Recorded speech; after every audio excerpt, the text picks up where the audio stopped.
அனைவருக்கும் ஸ்தோத்திரம். தொடர்ந்து இந்த தொடர் வேதாகமத்துல இந்த நாளில யோபின் புத்தகம் 33வது பகுதியை தொடர்ந்து நாம் வாசிக்கலாம்.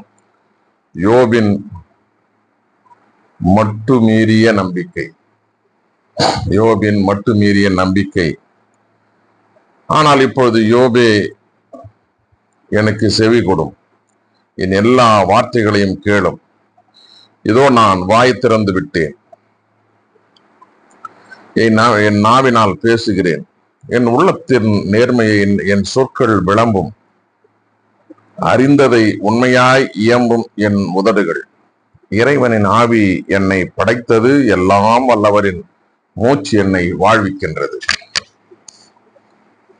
உம்மால் முடிந்தால் எனக்கு பதில் சொல்லும், என்னோடு வழக்காட எழுந்து நில்லும். இதோ இறைவன் முன்னிலையில் நானும் நீவிரும் ஒன்றே. உம்மை போல் நானும் களிமண்ணிலிருந்து செய்யப்பட்டவனே. இதோ நீர் எனக்கு அஞ்சி நடுங்க வேண்டியதில்லை. நான் வலுவாக உம்மை தாங்க மாட்டேன். உண்மையாகவே என் காதுகளில் விழ நீர் கூறினீர், நானும் அம்மொழிகளில் ஒளியை கேட்டேன். குற்றமில்லா தூயவன் நான், மாசற்ற வெண்மனத்தான் யான். இதோ அவர் என்னில் குற்றம் காண பார்க்கின்றார், அவர் என்னை எதிரியாக எண்ணுகின்றார். மரத்துளையில் என் கால்களை மாட்டுகின்றார், என் காலடிகளை எல்லாம் கவனிக்கின்றார். இதோ இது சரியன்று. பதில் உமக்கு கூறுகிறேன், கடவுள் மனிதரை விட பெரியவர். என் சொல் எதற்கும் அவர் பதில் கூறுவதில்லை என ஏன் அவரோடு வழக்காடுகின்றீர்? ஏனெனில் இறைவன் முதலில் ஒரு வகையில் இயம்புகின்றார், இரண்டாவது வேறு வகையில் விளம்புகின்றார். அதை யாரும் உணர்வதில்லை. கனவில் இரவின் காட்சியில் ஆழ்துயில் மனிதரை ஆட்கொள்கையில், படுக்கையில் அவர்கள் அயர்ந்து உறங்குகையில் அவர் மனிதரின் காதை திறக்கின்றார், எச்சரிக்கை மூலம் அச்சுறுத்துகின்றார். இவ்வாறு மாந்தரிடமிருந்து தீவினையை நீக்குகின்றார், மனிதரிடமிருந்து ஆணவத்தை அகற்றுகின்றார். அவர்களின் ஆன்மாவை குழியிலிருந்தும் உயிரை வாளின் அழிவிலிருந்தும் காக்கின்றார். படுக்கையில் படும் வேதனையினாலும் எலும்பில் வரும் தீரா வலியினாலும் அவர்கள் கண்டித்து திருத்தப்படுகின்றார்கள். அப்பொழுது அவர்களின் உயிர் உணவையும் அவர்களின் ஆன்மா அறுசுவை உண்டியையும் அவருக்கும் அவர்களின் சதை கரைந்து மறையும் காணப்படா அவர்களின் எலும்புகள் வெளியே தெரியும்.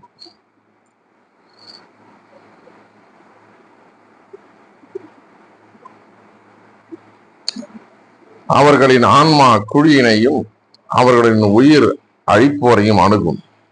மனிதர் சார்பாக இருந்து அவர்களுக்கு நேர்மையானதை கற்பிக்கும் ஓர் ஆயிரத்தவராகிய வானதூதர் அவர்களின் மீது இறங்கி குழியில் விழாமல் இவர்களை காப்பாற்றும். ஏனெனில் இவர்களுக்கான மீட்டு தொகை என்னிடம் உள்ளது. இவர்களின் மேனி இளைஞனை போல் ஆகட்டும், இவர்கள் இளமையின் நாள்களுக்கு திரும்பட்டும் என்று கடவுளிடம் மன்றாடினால் அவர் அவர்களை ஏற்றுக்கொள்வார். அவர் தம் முகத்தை மகிழ்ச்சியோடு அவர்கள் காண செய்வார். அவர்களுக்கு தம் மீட்பை மீண்டும் அளிப்பார்.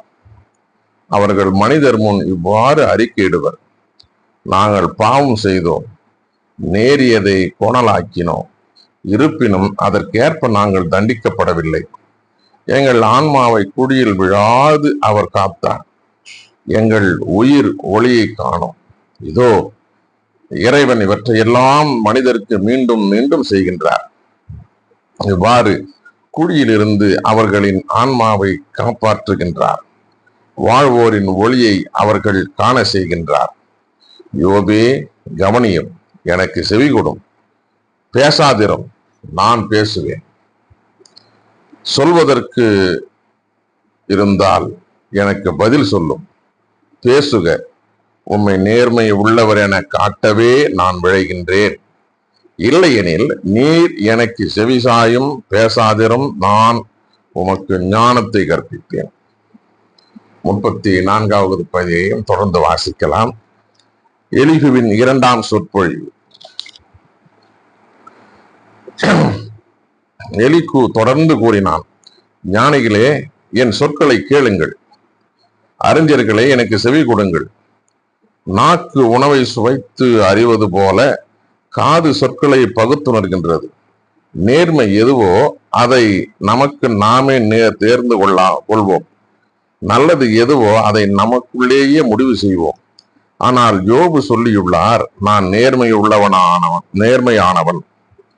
ஆனால் இறைவன் என் உரிமையை பறித்து கொண்டார். நான் நேர்மையாக இருந்தும் என்னை பொய்யனாக்கினார். நான் குற்றமில்லாதிருந்தும் என் புண் ஆறாததாயிற்று. யோபை போன்று இருக்கும் மனிதர் யார்? நீர் குடிப்பது போல் அவர் இறைவனை இகழ்கின்றார். தீங்கு செய்வாரோடு தோழமை கொள்கின்றார். கொடியவருடன் கூடி பழகுகின்றார். ஏனெனில் அவர் சொல்லியுள்ளார், கடவுளுக்கு இனியவராய் நடப்பதனால் எந்த மனிதருக்கும் எப்பயனும் இல்லை. ஆகையால் அறிந்துணரும் உள்ளம் உடையவர்களே செவி கொடுங்கள். தீங்கிழைப்பது இறைவனுக்கும் தவறு செய்வது எல்லா வல்லவருக்கும் தொலைவாய் இருப்பதாக. ஏனெனில் ஒருவரின் செயலுக்கேற்ப அவர் கைமாறு செய்கின்றார், அவரது நடத்தைக்கேற்ப நிகழ செய்கின்றார். உண்மையாகவே கொடுமையை இறைவன் செய்ய மாட்டார், நீதியை எல்லாம் வல்லவர் புரட்ட மாட்டார். பூ உலகை அவர் பொறுப்பில் விட்டவர் யார்? உலகனைத்தையும் அவரிடம் ஒப்படைத்தவர் யார்? அவர் தம் ஆவியை தம்மிடமே எடுத்துக் கொள்வதாக இருந்தால், தம் உயிர் மீச்சை மீண்டும் பெற்றுக் கொள்வதாயிருந்தால், ஊனுடம்பு எல்லாம் ஒழுங்கே ஒழியும். மனிதர் மீண்டும் மண்ணுக்கு திரும்புவர். உமக்கு அறிவிருந்தால் இதை கேளும், என் சொற்களின் ஒளிக்கு செவி கொடும். உண்மையில் நீதியை வெறுப்பவரால் ஆட்சி செய்ய இயலுமா? வாய்மையும் வல்லமையும் உடையவரை நீர் பழிப்பீரோ? அவர் வேந்தனை நோக்கி வீணன் என்றும் கோமகனை பார்த்து கொடியோன் என்றும் கூறுவார். அவர் ஆளுநனை ஒருவரை சார்பாய் நடத்த மாட்டார். ஏழைகளை விட செல்வரை உயர்வாக கருதவும் மாட்டார். ஏனெனில் அவர்கள் அனைவரும் அவர் கைவேலைப்பாடுகள் அல்லவா? நொடிப்பொழுதில் அவர்கள் மடிவர், நள்ளிரவில் நடுக்கமுற்று அழிவர். ஆற்றல் மிக்காரும் மனித உதவியின்றி அகற்றப்படுவர். ஏனெனில் அவரின் விழிகள் மனிதரின் விழிகள் மேல் உள்ளன. அவர்களின் அடிச்சூடுகளை அவர் காண்கிறார். கொடுமை புரிவோர் தங்களை ஒழித்துக் கொள்ள இருளும் இல்லை, இறப்பின் நிழலும் இல்லை. இறைவன் முன் சென்று கணக்கு கொடுக்க எவருக்கும் அவர் நேரம் குறிக்கவில்லை. வலியரை நொறுக்குவதற்கு அவர் ஆய்ந்தறிவு செய்ய தேவையில்லை. அன்னார் இடத்தில் பிறரை அமர்த்துவார். அவர்களின் செயலை அவர் அறிவார். ஆதலால் இரவில் அவர்களை வீழ்த்துவார். அவர்களும் நொறுக்கப்படுவர். அவர்கள் கொடுஞ்செயலுக்காக அவர் மக்கள் கண்முன் அவர்களை வீழ்த்துவார். ஏனெனில் அவரை பின்பற்றாமல் அவர்கள் விலகினார். அவர் தம் நெறி அனைத்தையும் அவர்கள் பொருட்படுத்தவில்லை. ஏழையின் குரல் அவருக்கு எட்ட செய்தனர். அவரும் ஒடுக்கப்பட்டவர் குரலை கேட்டார். அவர் பேசாதிருந்தால் யார் அவரை குறை கூற முடியும்? அவர் தம் முகத்தை மறைத்து கொண்டால் யார்தான் அவரை காண முடியும்? நாட்டையும் தனி மனிதரையும் அவரே கண்காணிக்கின்றார். எனவே இறை பற்றில்லாதவரோ மக்களை கொடுமைப்படுத்துபவரோ ஆளக்கூடாது.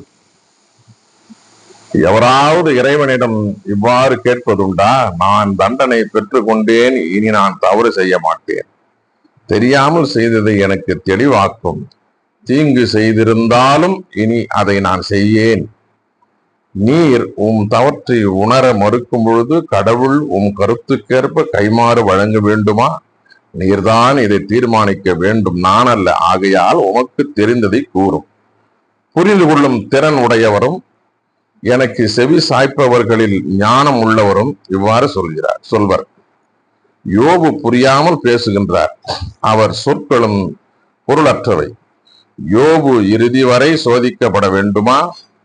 ஏனெனில் அவரின் மொழிகள் தீயோருடையவை போல் உள்ளன. யோபு தாம் பாவம் செய்ததோடு கிளர்ச்சியும் செய்கின்றார். ஏளனமாய் நம்மிடையே அவர் கை தட்டுகின்றார். இறைவனுக்கு எதிராக வார்த்தைகளை கொட்டுகின்றார். வாசிக்க தெரிந்து கொள்ளப்பட்ட யோபுவின் புத்தகம் 33 மற்றும் 34 வாசித்து முடிந்தாயிற்று. கடவுளுக்கு மகிமையும் மாட்சிமையும் சதா காலங்களும் உண்டாகட்டும். பெரியமானவர்கள், தொடர்ந்து இந்த தொடர் வேதாகமத்தை ஆதரியுங்கள். தொடர் வேதாகமத்தோடு இணைந்திருங்கள். நாம் அனைவரும் இணைந்த கர்த்தரை மகிமைப்படுத்துவோம். கடவுள் நம்மையும் நம் குடும்பங்களையும் பிள்ளைகளையும் எதிர்கால வாழ்வையும் ஆசீர்வதித்து காப்பாராக. ஆமென்.